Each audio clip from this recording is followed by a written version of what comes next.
हमारे प्रिय भाई बहनों को यीशु मसीह के नाम से हमारा नमस्कार, अभिनंदन। और आज के बाइबल के वचन के लिए आप सबों को हम प्रेम से स्वागत करते हैं।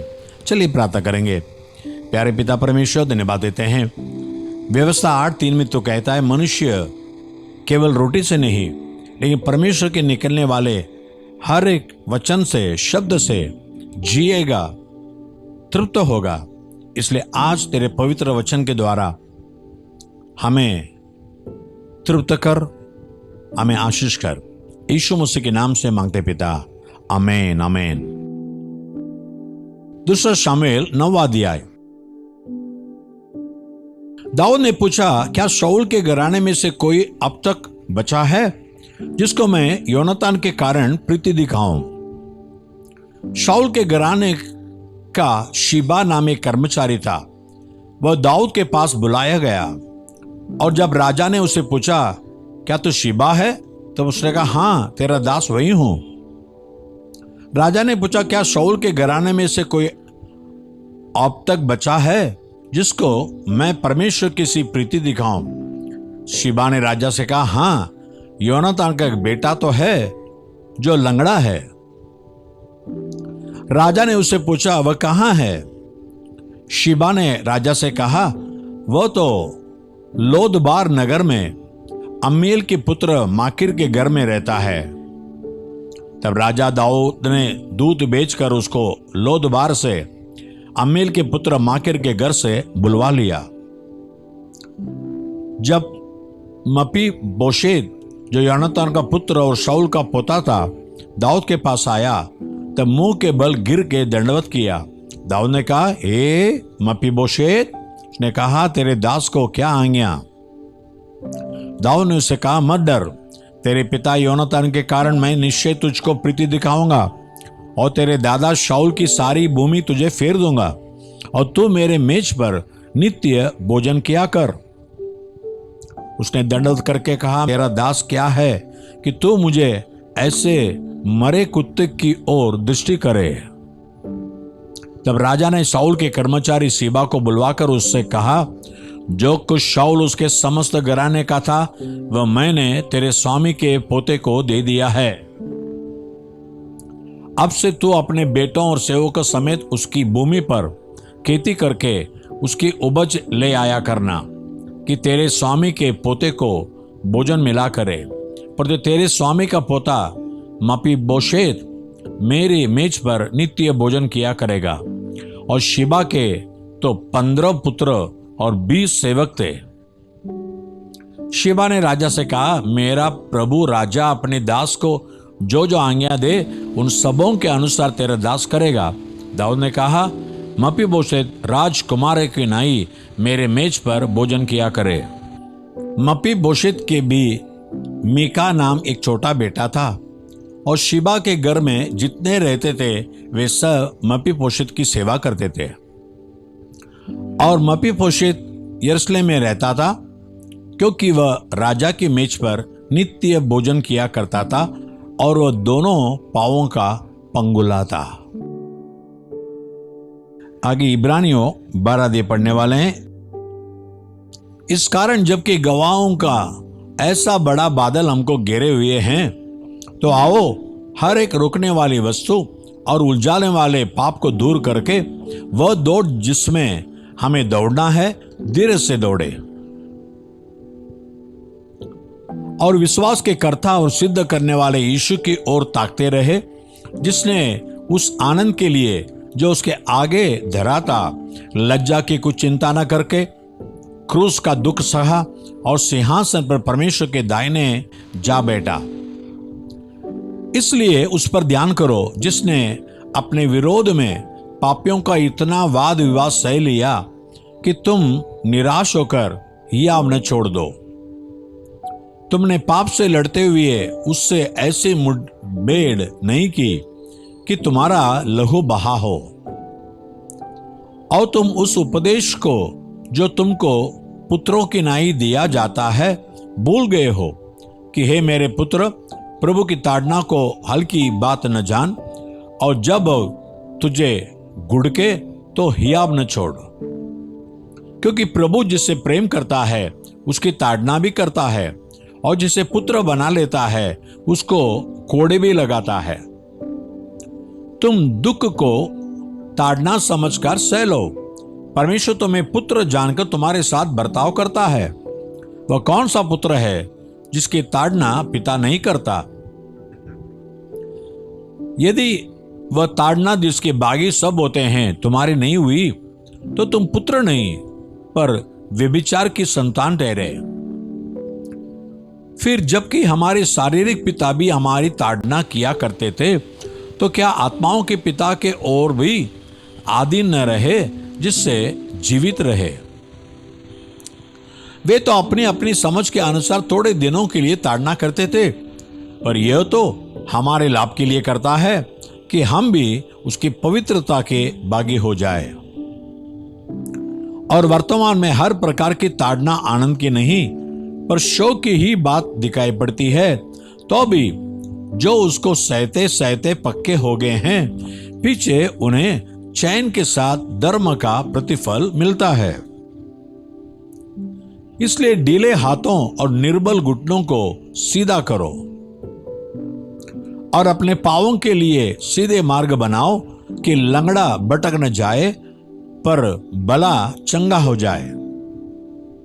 सबसे मेल मिलाप रखने और उस पवित्रता के खोजी हो जिसके बिना कोई प्रभु के कदापि न देखेगा। और ध्यान से देखते रहो, ऐसा न हो कि कोई परमेश्वर के अनुग्रह से वंचित रह जाए या कोई कड़वी जड़ फूट कर कष्ट दे और उसके द्वारा बहुत से लोग अशुद्ध हो जाएं। ऐसा न हो कि कोई जन व्यभिचारी कष्ट एसाव की नाई अधर्मी हो जिसने एक बार के भोजन के बदले अपने पहलौठे होने का पद बेच डाला। तुम जानते हो कि बाद को जब उसने आशीष पानी चाहिए तो अयोग्य गिना गया और आंसू बहा बहा कर खोजने पर भी मन फिराव का अवसर उसे न मिला। तुम तो उस पहाड़ के पास जो छुमा जा सकता था और आग से प्रज्वलित था और खाली घटा और अंधेरा और आंधी के पास और तुरही की ध्वनि और बोलने वाले के ऐसे शब्द के पास नहीं आए जिसके सुनने वालों ने विनती की कि अब हमसे और बात न की जाए, क्योंकि वे उस आज्ञा को न सह सके कि यदि कोई पशु भी पहाड़ को छुए तो पत्थरवाह किया जाए। और वो दर्शन ऐसा डरावना था कि मूसा ने कहा, मैं बहुत डरता और कांपता हूं। पर तुम सियोन के पहाड़ के पास और जीवते परमेश्वर के नगर स्वर्गीय यरूशलेम के पास और लाखों स्वर्गदूतों और उन पायलटों की साधारण सभा और कलीसिया जिनके नाम स्वर्ग में लिखे हुए हैं और सबके न्यायी परमेश्वर के पास और सिद्ध किए हुए धर्मियों की आत्माओं और नई वाचा के मध्यस्थ यीशु और छिड़काव के उस लोगों के पास आए हो जो हाबिल के लोगों से उत्तम बातें करता है। सावधान रहो और उस कहने वाले से मुंह न फिरो, क्योंकि वे लोग जब पृथ्वी के पर के चेतावनी देने वाले से मुंह मोड़कर न बच सके तो हम स्वर्ग पर से चेतावनी करने वाले से मुंह मोड़कर क्यों कर बच सकेंगे। उस समय तो उसके शब्द ने पृथ्वी को हिला दिया, पर अब उसने यह प्रतिज्ञा की है कि एक बार फिर मैं केवल पृथ्वी को नहीं वरन आकाश को भी हिला दूंगा। और यह वाक्य एक बार फिर इस बात को प्रकट करता है कि जो वस्तुएं हिलाई जाती है वे सृजी हुई वस्तुएं होने के कारण टल जाएंगी, ताकि और जो वस्तुएं हिलाई नहीं जाती वे अटल बने रहे।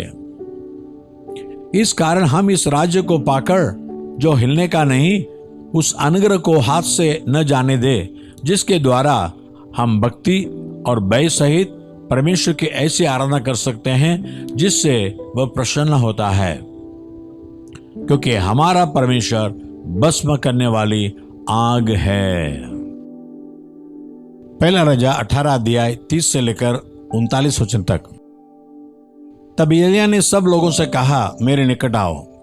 और सब लोग उसके निकट आए। तब उसने यहोवा की वेदी की जो गिराई गई थी मरम्मत की।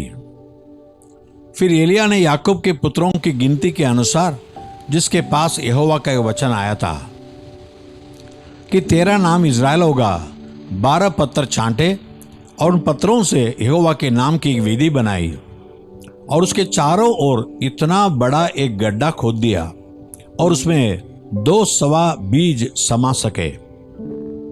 तब उसने वेदी पर लकड़ी को सजाया और बछड़े को टुकड़े टुकड़े काटकर लकड़ी पर दर दिया और कहा, 4 गड्ढे पानी भर के होम बलि, पशु और लकड़ी पर उंडेल दो। तब उसने कहा, दूसरी बार वैसा ही करो। तब लोगों ने दूसरी बार वैसा ही किया। फिर उसने कहा, तीसरी बार करो। तब लोगों ने तीसरी बार भी वैसा ही किया और जल वेदी के चारों ओर बह गया और गड्ढे को भी उसने जल से भर दिया। फिर भेंट चढ़ाने के समय एलिय्याह नबी समीप जाकर कहने लगा, हे इब्राहिम, इसहाक और इज़राइल के परमेश्वर यहोवा, आज एक प्रकट कर कि इज़राइल में तू ही परमेश्वर है और मैं तेरा दास हूं और मैंने ये सब काम तुझसे वचन पाकर किए हैं। ये यहोवा मेरी सुन कि ये लोग जान ले कि हे यहोवा तू ही परमेश्वर है और तू ही उनका मन लौटा लेता है। तब यहोवा की आग आकाश से प्रकट हुई और होम बलि को लकड़ी और पत्थरों और धूलि समेत भस्म कर दिया और गड्ढे में का जल भी सुखा दिया।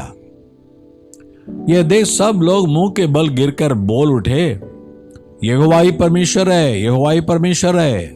यहां देखिए, परमेश्वर एलिय्याह नबी की प्रार्थना सुनकर कैसे स्वर्ग से आग को भेजकर लोगों को यह चिताता है कि प्रभु ही परमेश्वर है। आज आपकी प्रार्थना परमेश्वर सुनेगा। आपके लिए हम प्रार्थना करेंगे। हमारे स्वर्गीय परमेश्वर, धन्यवाद देते हैं जैसे एलिय्याह नबी की प्रार्थना सुनकर स्वर्ग से आग उतारा कर वो सारे बलि को, वेदी को, पानी को, सबको भस्म कर डाला। तो हर वक्त शत्रुओं के सामने एक मेज बिठाता परमेश्वर है और